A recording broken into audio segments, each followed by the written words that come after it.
Hey guys, Kate420, what's up? Back at it again. You might notice a little difference. Let me explain. Alright, so I did like 5 Corona videos. Sorry, I had to get adjusted there. And I discovered that YouTube was not paying for them, obviously, which is bull, but I didn't care. It was all about getting the info out to people, even the people just in my area, whatever. And so I kept doing them. A lot of people quit. They were like, because they were already warned that even if there was nothing wrong with the video, it was still going to be demonetized, maybe even banned. So I kept doing them. Well, somebody crashed my software. Somehow my software has crashed, so I am now working from my phone temporarily until I reinstall some things. Anyway, which you know me, I get so busy keeping up with stuff that I might just do videos from my phone for a month, even though I have 3 computers laying around. Secondly, thank you for continuing to support my channel. Please hit the like button, hit the share button. Those are the 2 important things. The more you share it, the more they have to put it out there. The more you like it, the more they have to rank it up and put it out there. Other than that, if you really enjoy my content, then subscribe, because YouTube has been suppressing this channel for over 2 years. They will not let us get over 11,000. Every time we do, they take away 150 overnight or some crazy. So, thirdly,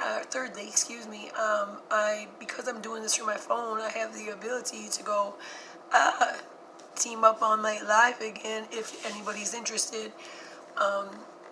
I spoke to someone recently. You know who you are. I'm sorry that I didn't get right on there, but obviously we're in a little bit of a hashtag pandemic. But I'm going to get at you and give you all the info you need to run the channel from the back end like we talked about.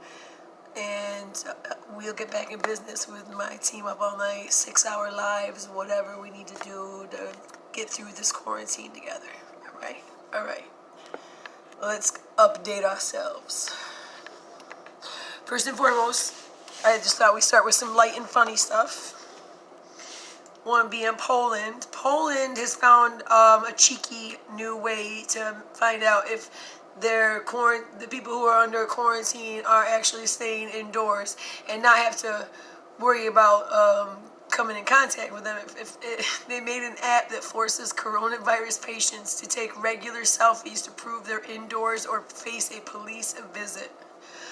Can you see this coronavirus thing changing every single way we live? We're allowing it to that fast.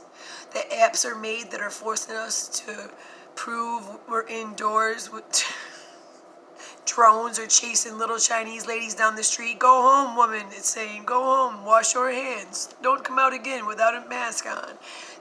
Those are literally videos that I've seen come out of Wuhan. Oh, Wuhan, I said it. There goes my video. I don't even know if you guys will even be able to see this one now. So, let's keep on checking in on things. Here I am, Monroe County, New York. We are not only dealing with the coronavirus, which I think we've got about 22 cases right now. It may be more. It was 22 the other day. There was 142 quarantine, but we are also dealing with a deadly form of second wave of the flu.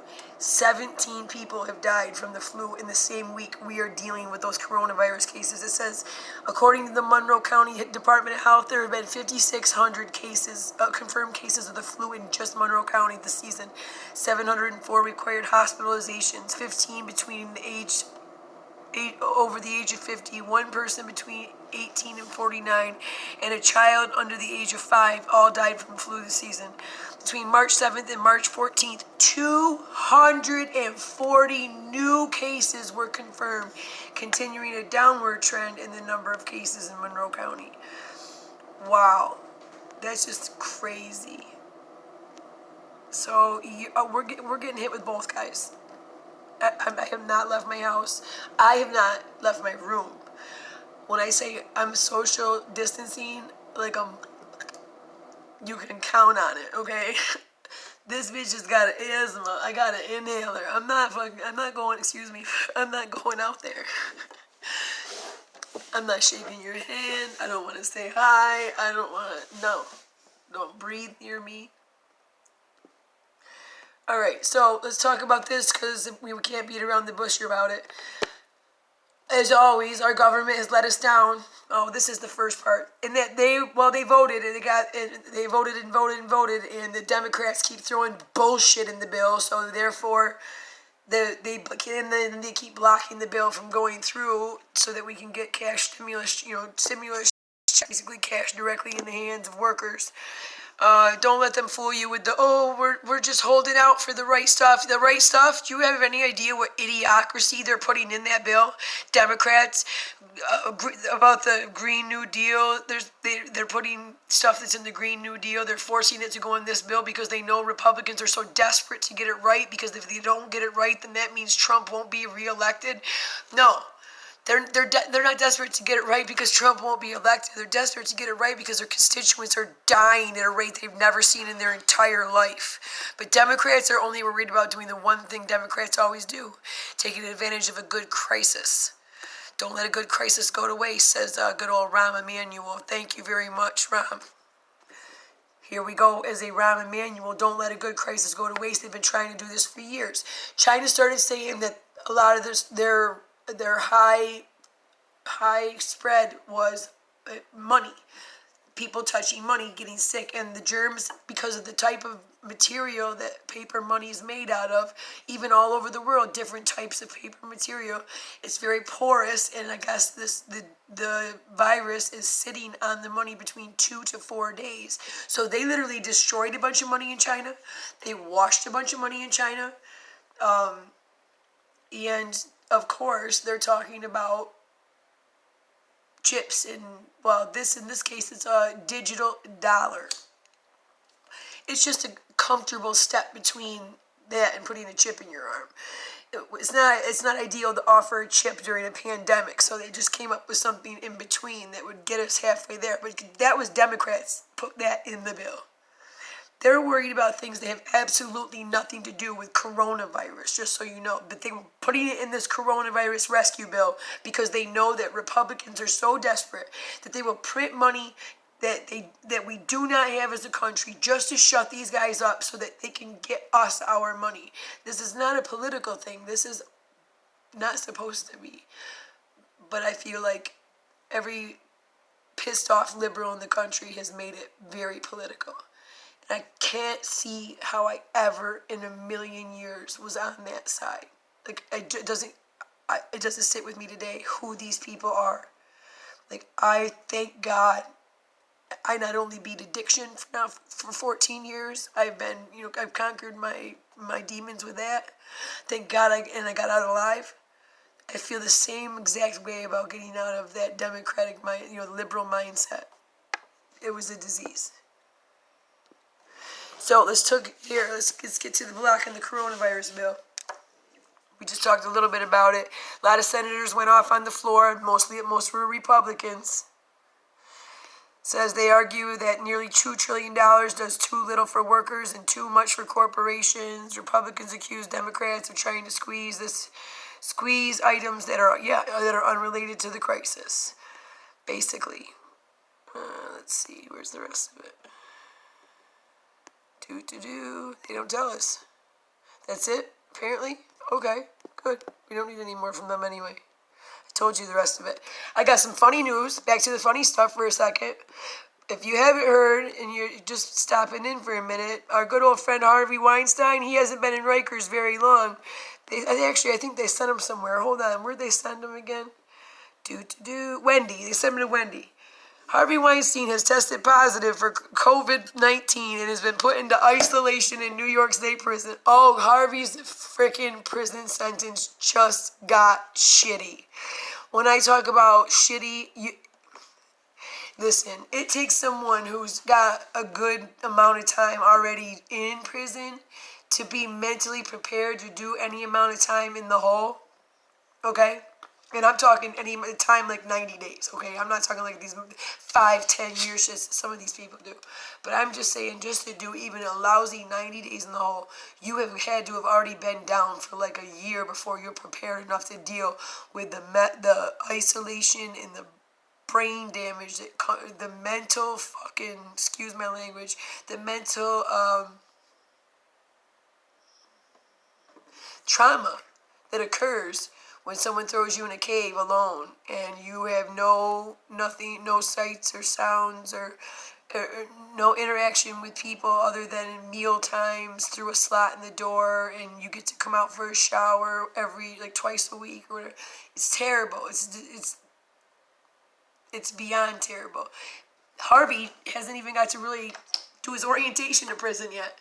And I thought something was wrong with Harvey when they were sentenced to him. I think he had to go to the hospital right after sentence. If I remember right. Sorry about that, guys. I think Harvey had to go to the hospital right after he was sentenced. They didn't know exactly what it was at first, or if they did, they were keeping it hush-hush. But he did end up going to prison because he was in Wendy. And he might have actually tested, I think there's another one. It says there's two, right? He was charged with criminal sex act and rape in a third degree. It says, no one has been told this. No one on the legal defense team has been told this. We cannot confirm nor care to comment on speculation. Anyway, here we go. Weinstein is one of 2 inmates at Wendy who have tested positive. So, it's up in Niagara Falls. Yeah, so funny. Harvey Weinstein, karma. Karma's a bitch. Karma's a bitch. All right, let's talk about this. Congress wants to send money to Americans. Turns out it's complicated. All right, I don't really care for Politico, but let's talk about this really quick, okay? How do you send money to people in mass in the midst of a pandemic? Think about that. Like, if Trump wanted to sprinkle $1,000 in every household across America as fast as he could tomorrow, what would be the best way for him to do it?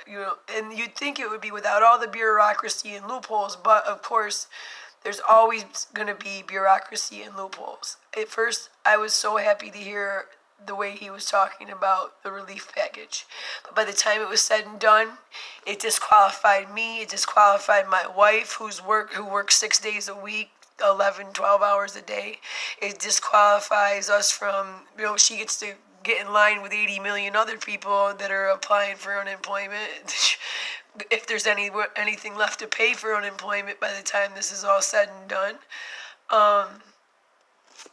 It affects a lot of people, and I feel like they're not thinking like, okay, if you're going to do it, I would do it state by state. I would give it to the state and let the state distribute it, because the state has records of benefit cards. So that's going to knock out a real big chunk of, if you put, for every benefit card that you have issued out there to people, you put the money on the benefit, you would make the announcement, you're going to put it on the benefit card. If you've lost or you need a new one, you need to give them a number for people to call in and get their new benefit card.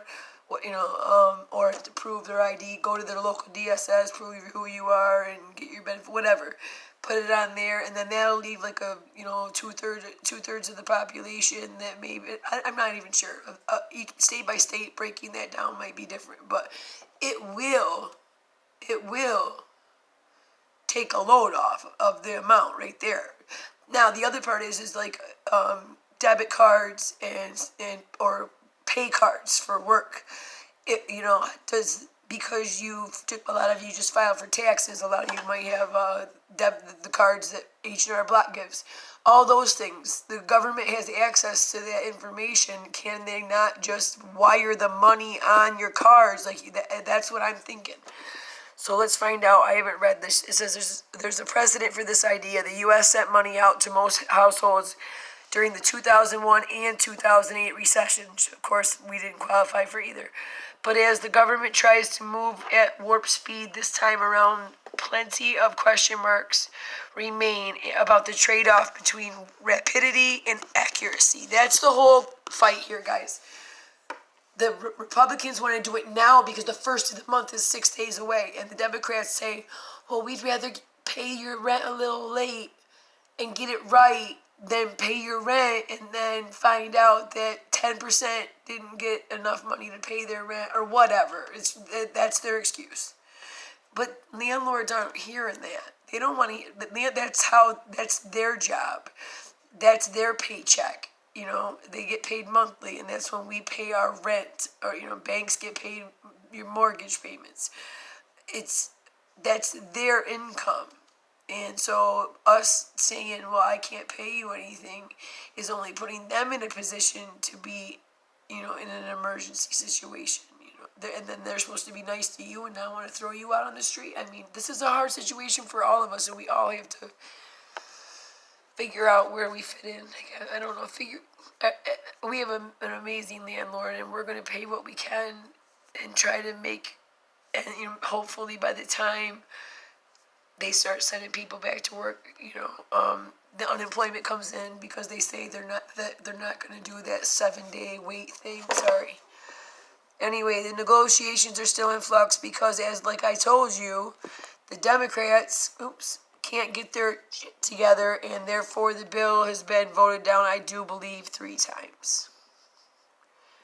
Sadly. Next. What I was just talking about. 1.7 million calls in 1 week to the New York State Department of Labor with new unemployment claims. It says the New York State Department of Labor fielded 1.7, and it had more than 2.2. Why is it doing that? There. 2.2 million visits on its website last week, as New Yorkers scrambled to apply for unemployment insurance amid mass closures and job losses. Holy cow, that was just weird. Like I couldn't get it out. All right, so last week New Yorkers received stricter directives each day. Yeah, and it was crazy, guys. It was like every day you woke up, you were just waiting for Cuomo. They're de Blasio, Cuomo, and Trump. De Blasio, Cuomo, and Trump.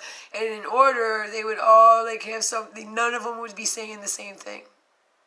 None of them would be saying, de Blasio's going off about Trump and how this is all his fault.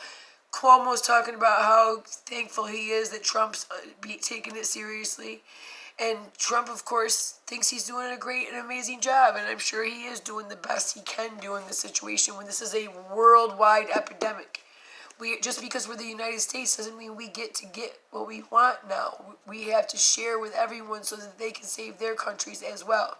If we don't think about each other and we just think about, and believe me, I'm sure there's people out there who say we should be nationalizing right now. We should be worried about America and America only. But guess what?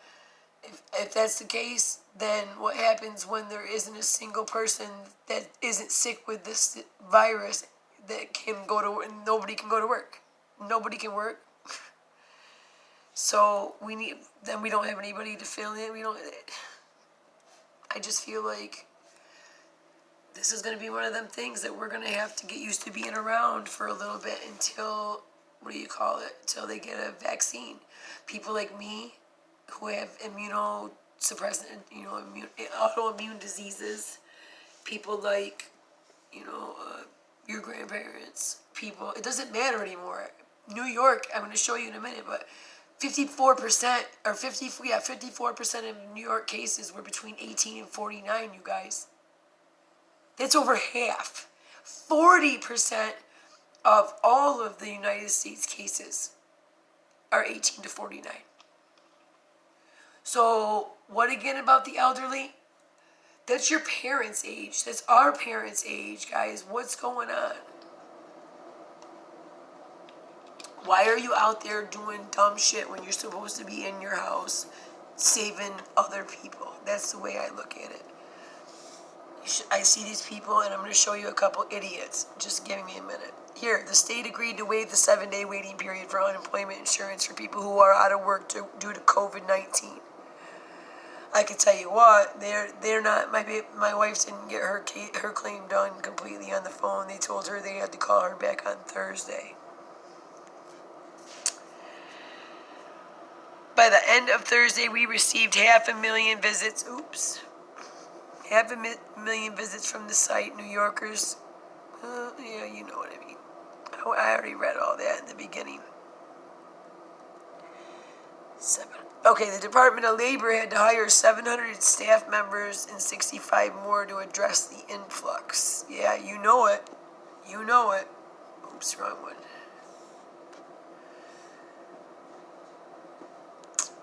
Sorry, guys. Give me a second. I'm not used to doing this yet. There we go. Let's talk about New Jersey and New York. If you're in New Jersey and New York, you need to know something. This virus, for some reason, likes us. I don't know if it's our weather. I don't know if it's the way, our health. Are we unhealthy? Did we eat wrong?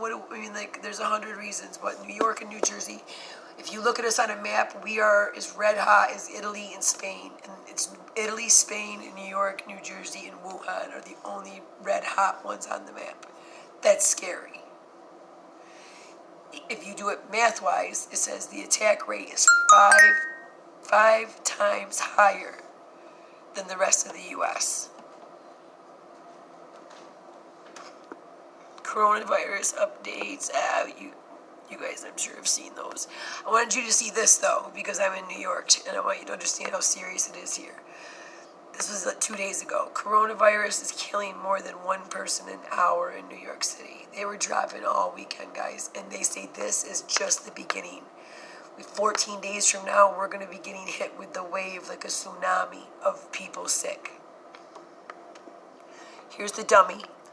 Tourist arrested for being in, of course, she was test positive. She tested positive. We went to quarantine. They put her in quarantine up in a hotel, right? What did she do? She waited till the guard walked with, and she was arrested. She went down to their hotel swimming pool and went swimming, knowing she had it. Oh, God, blaze, the blaze. Sorry, guys. She went down to the hotel swimming pool, and I don't want to play the, I don't think I can play the video. I might be able to, but either way.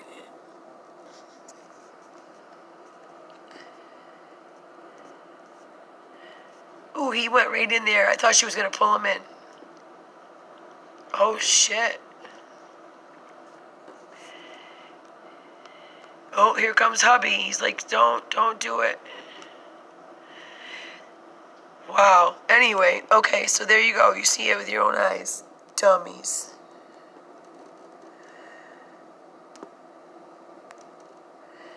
Alright, so the cases basically continue to rise in New York. This is what I wanted to talk about real quick, too. Not just the age range that are being attacked.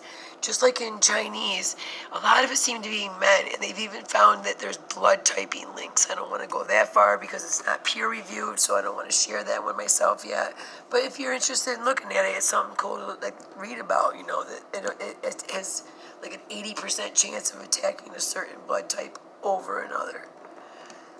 I believe it attacks the A, and the O it seems to leave alone. So anyway, majority of New York City residents that have tested positive have been between the ages of 18 and 49, says newly released public health data. Even though the experts say the elderly are the hardest hit by the virus, just 46% of the city's COVID-19 patients are over 50. Well, 54%, I just told you all that. 2% are at 5 to 17. You guys, 2% in New York City is a lot, just so you know. All right, so now that you've got basics and statistics, check this out, guys, because this is what you better get used to seeing built in your area for the next 18 months. They're going to be building them as the spread gets worse. There's going to be these field hospitals everywhere. There's going to be military everywhere. They have turned a soccer field at a high school into a field hospital. That's what the Army Corps of Engineers is good at. They're good at building field hospitals in the middle of nowhere with very little material. But as we've been told, this is a war. So, yeah. Have a good one, guys. I'll catch you tomorrow.